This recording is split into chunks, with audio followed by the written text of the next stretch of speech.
Hi hello everyone welcome to Disha TV. ఈరోజు నా special guest ఎవరంటే సర్కార్ నౌకరీ. సో సర్కార్ నౌకరీ అంటే గవర్నమెంట్ జాబ్ కదా, ఎవరికైనా అవసరమే. బట్ అలాంటి సర్కార్ నౌకరీ సినిమా హీరో సునీత గారి వాళ్ళ అబ్బాయి ఆకాష్ అయితే మనతో పాటు ఉన్నాడు. మాట్లాడదాం. హాయ్ బ్రదర్, హాయ్ అండి. ఎలా ఉన్నారు? ఇప్పటిదాకా కొంచెం నర్వస్గా ఉన్నా, కానీ కొంచెం ఎక్సైట్మెంట్ పెరిగింది ఇప్పుడు మెల్లిమెల్లిగా. First of all congratulations. Thank you and thank you so much. Cinema అయితే చాలా బాగుంది. Thank you thank you and so next much. Me performance అయితే వెరీ సెటిల్డ్ పర్ఫార్మెన్స్. మాకు అర్థమైందండి. అంటే ఫస్ట్ అంటే నాకు తెలిసినంత వరకు అంటే ఇలాంటి క్యారెక్టర్ చేయాలంటే నిజంగా గట్స్ ఉండాలి. అది కూడా మీకు డెబ్యూటెంట్గా వచ్చే క్యాండిడేట్లు ఇలాంటి స్టోరీ చేసి విన్నప్పుడు అసలు ఏమనిపించి? వెరీ కనెక్టెడ్ అండి. అంటే స్టోరీ నాకు ఎప్పుడైతే నరేషన్ ఇచ్చారో శేఖర్ గారు, అది చాలా ఇమోషనల్గా కనెక్ట్ అయ్యాను మేము. అండ్ కొన్ని విషయాల్లో నవ్వుకునే రకంగా ఉంది మీరు సినిమాలో చూసినట్టు. అండ్ ఇన్ఫర్మేషన్ చెప్తూ ఆడియన్స్ని ఎంగేజ్ చేసే స్క్రిప్ట్ రాయడం అనేది చాలా కష్టం అనిపించింది నాకు.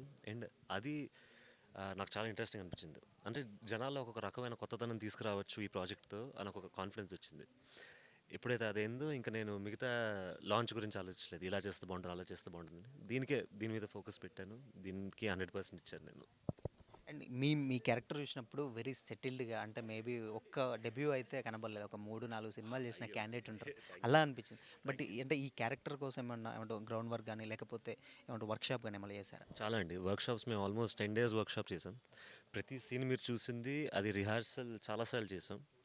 అండ్ ఆ కాస్ట్యూమ్లు రోజు వేసుకొని, అండ్ ఆ జుట్టు దువ్వి నేను అటు సైడ్కి ఎంత మనం ఫిజికల్లీ అలా తయారు చేసుకుంటూ ఉంటాం, అంతే ఈజీగా మనం ఆ క్యారెక్టర్లోకి వెళ్ళొచ్చు. అండ్ హీరోయిన్ గారితో చాలా సీన్స్ ప్రాక్టీస్ చేయడం కానీ, ఆ యాస ప్రాక్టీస్ చేయడం కానీ, చాలా అది రోజు రోజు సాధన చేస్తూ అదైందండి. అండ్ అండ్ ఇలాంటి స్టోరీ సెలెక్ట్ చేసుకున్నప్పుడు బేసిక్గా చాలామందికి ఏమంటారు, ఒక డౌట్ ఉంటుంది. అంటే ఫస్ట్ క్యారెక్టర్ అంటే ఇంత సెన్సిటివ్ క్యారెక్టర్, మీరు ఎలా నమ్మారు అసలు ఈ క్యారెక్టర్ మీకు చెప్పినప్పుడు? ఆ, అదే అండి, ఫస్ట్ స్క్రిప్ట్ 100% స్క్రిప్ట్లో అంటే థీమ్ ఎయిడ్స్, ఒక రకమైన జర్నీ, ఒక వన్ మ్యాన్ జర్నీ మీద స్టోరీ. సో ఎప్పుడైతే ఈ క్యారెక్టర్ ఎక్కువ ఎక్స్ప్రెస్ చేయడు, చాలా చాలా లోపల ఉంచుకునే రకం, ఈ క్షణాలు కొట్టినా తిట్టినా అసలు బయటికి చూపించుకునేది. లాస్ట్కి అన్ని చావులు చూసిన తర్వాత అవుట్ బర్స్ట్ వస్తుంది తనకి. సో అది చాలా ఇంట్రెస్టింగ్ అనిపించింది. ఎందుకంటే నేను నిజ జీవితంలో కూడా నేను కొంచెం అలాగే ఉంటాను.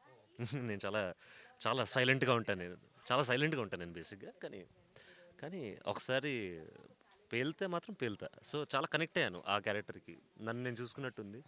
సో చాలా నచ్చిందండి. ఎందుకంటే లక్ష్యం ఒకటే. అది భార్య అయినా, అది పిల్లలైనా, లేకపోతే అమ్మ నాన్నలైనా, పక్కళ్ళ ఫ్రెండ్స్ అయినా, లక్ష్యం మాత్రం ఒకటే. ఎందుకంటే ఆ లక్ష్యం ఎంత ఇంపార్టెంట్ తనకి అనేది ఆ స్టోరీ. ఇంకోటి ఏంటంటే సునీత గారు మంచి సింగర్ మాకు తెలుసు. అంటే ఆకాష్ అంటూ హీరోగా ఇంట్రడ్యూస్ అవుతున్నప్పుడు మేము కొంచెం సర్ప్రైజ్ అయ్యాం. బట్ ఇలాంటి స్టోరీ మమ్మీ విన్నారా? వింటే ఇలాంటి క్యారెక్టర్ ఏమన్నారు అసలు? కంటే ఏమన్నా డౌట్ ఉండేదా మమ్మీకి స్టార్టింగ్లో ఉన్నప్పుడు? So narration first time Shekhar garu నాకు ఎప్పుడు చెప్పారు, నాకు మమ్మీ కలిసికట్టుగా చెప్పారు, కలిసే చెప్పారు. ఎందుకంటే నాకు ఆవిడ డబ్బింగ్ ఆర్టిస్ట్, అందరికీ తెలుసు ఎంత మంచి డబ్బింగ్ ఆర్టిస్ట్ ఆవిడ. సో యాక్ట్రెస్గా కూడా ఒక పట్టు ఉంది ఆవిడకి, అండ్ యాక్టింగ్ మీద కూడా ఒక పట్టు ఉంది. సో ఇన్ని స్టోరీల మీద పనిచేసిన ఆవిడ నుంచి కాన్ఫిడెన్స్ రావడం అనేది నాకు చాలా ఇంపార్టెంట్ అనిపించింది. సో మేము ఇద్దరం కలిసికట్టుగా విన్నాం. అమ్మకి ఎప్పుడైతే కాన్ఫిడెన్స్ వచ్చిందో నాకు ఇంకా కాన్ఫిడెన్స్ వచ్చింది అప్పుడు.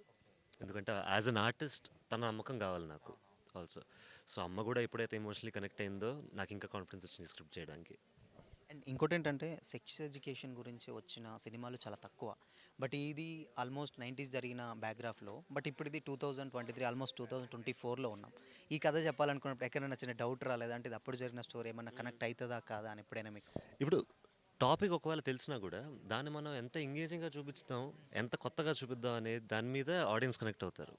నేను చాలా ఇంటర్వ్యూస్లో ఎగ్జాంపుల్ ఇచ్చాను. మన ప్యాడ్మ్యాన్, హిందీ అక్షయ్ కుమార్ గారు చేసిన ప్యాడ్మ్యాన్, శానిటరీ ప్యాడ్స్ గురించి అందరికీ తెలుసు, కానీ వాళ్ళు చూపించిన విధానం వల్ల చాలా ఎంగేజ్ అయ్యారు జనాలు. సో టాపిక్ తెలిసిన కొత్త విధంగా ఎలా చూపించచ్చా అనే దాని మీద ఈ స్క్రిప్ట్ ఆధారపడింది బేసిక్లీ. సో అది నాకు చాలా నచ్చింది, అక్కడ ఎక్కువ కనెక్ట్ అయ్యాను నేను. సో ఇంకోటి ఏంటంటే ఇది మొత్తం కంప్లీట్ ట్రూ స్టోరీ, అంటే నిజంగా జరిగిన స్టోరీ అంటున్నారు. ఏంటి అసలు నిజంగా నిజంగా జరిగిన? జరిగిన స్టోరీ అంటే ఇది ఒక వన్ మ్యాన్ స్టోరీ కాదు. ఇది ఎక్కడైతే విలేజ్లో ఎఫెక్ట్ అయినప్పుడు 90sలో రకరకాల కుటుంబాలు ఎఫెక్ట్ అయ్యాయి, రకరకాల పిల్లలు ఎఫెక్ట్ అయ్యారు, అండ్ చాలామంది చాలా చావులు అయ్యాయి. అండ్ ఎవరికీ తెలియదు ఎందుకు అవుతుందో, లేకపోతే అవగాహన పెంచుదామని వచ్చిన వాళ్ళని అసలు దూరంగా ఉంచేవాళ్ళు. సో ఇది ఒక ఫ్యామిలీ స్టోరీ కాదు, వేల కొద్ది జనాలు ఎఫెక్ట్ అయిన స్టోరీస్ అన్నీ కలిపి ఒక వన్ మ్యాన్ జర్నీగా చూపిస్తున్నాం. ఇది నిజ జీవితం ఎందుకు అంటున్నాం అంటే శేఖర్ గారు వాళ్ళ ఊర్లో చూసిన స్టోరీస్ని కొన్ని చాలా ఇందులోకి అడాప్ట్ చేశారు.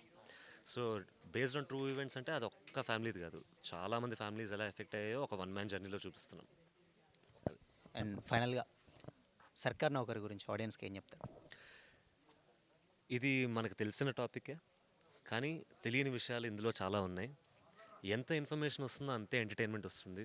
ఈ టాపిక్ గురించి నవ్వుకోవచ్చు, ఈ టాపిక్ గురించి ఇమోషనలీ కనెక్ట్ అవ్వచ్చు, అండ్ ఒక బాధ్యత కూడా పెంచుకోవచ్చు ఈ టాపిక్తో.